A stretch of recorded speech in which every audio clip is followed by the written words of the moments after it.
আত্মবিশ্বাস বাড়ানো এবং নিজেকে ইতিবাচক দৃষ্টিভঙ্গিতে দেখার কিছু উপায় হলো। নাম্বার 1, নিজেকে ভালোভাবে চেনা। নিজের শক্তি এবং দুর্বলতা সম্পর্কে সচেতন হওয়া গুরুত্বপূর্ণ। নিজের ক্ষমতা এবং সফলতার দিক মনোযোগ দিন এবং নিজের দুর্বলতাগুলো উন্নত করার চেষ্টা করুন। নাম্বার 2, ইতিবাচক চিন্তাভাবনা করা। নিজের প্রতি নেতিবাচক চিন্তাভাবনা পরিহার করুন।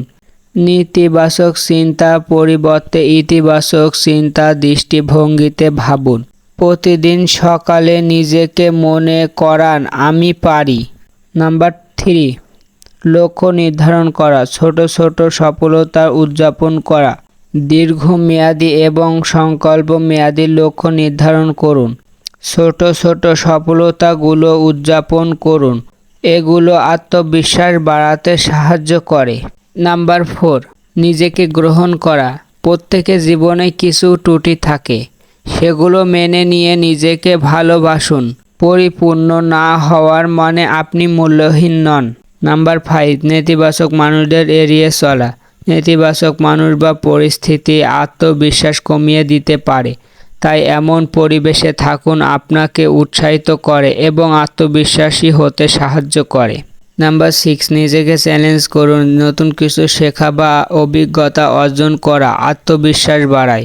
মাঝে মাঝে নিজের কমফোর্ট জোন থেকে বেরিয়ে এসে নতুন কিছু শেখার চ্যালেঞ্জ নিন। নাম্বার 7, নিজের শরীর যত্ন নিন এবং স্বাস্থ্যকর জীবনযাপন এবং পরিষ্কার পরিচ্ছন্ন থাকা মনোবল এবং আত্মবিশ্বাস বৃদ্ধি করতে সাহায্য করে। নাম্বার 8, মেডিটেশন করুন। মেডিটেশন করলে মানসিক প্রশান্তি আসে এবং আত্মবিশ্বাস বাড়ে। এটি মানসিক চাপ কমাতে এবং ইতিবাচক চিন্তা করতে সাহায্য করে। নাম্বার 9, অভিজ্ঞতা থেকে শিখুন। ব্যর্থতা ও ভুলগুলোকে শেখার অংশ হিসাবে নিন। এগুলোকে আপনার বিকাশের অংশ হিসাবে দেখুন। এতে ভবিষ্যতে চ্যালেঞ্জ মোকাবেলা করা সহজ হবে।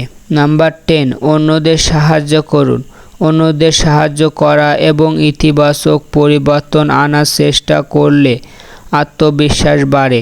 সাহায্য করার মাধ্যমে আপনি নিজেও ভালো অনুভব করবেন এবং নিজেকে মূল্যবান মনে করবেন। নিজেকে ইতিবাচকভাবে দেখার জন্য ধৈর্যশীল অনুভূতিশীল হতে হবে। ছোট পদক্ষেপগুলি দীর্ঘমেয়াদী ও বড় পরিবর্তন আনতে পারে।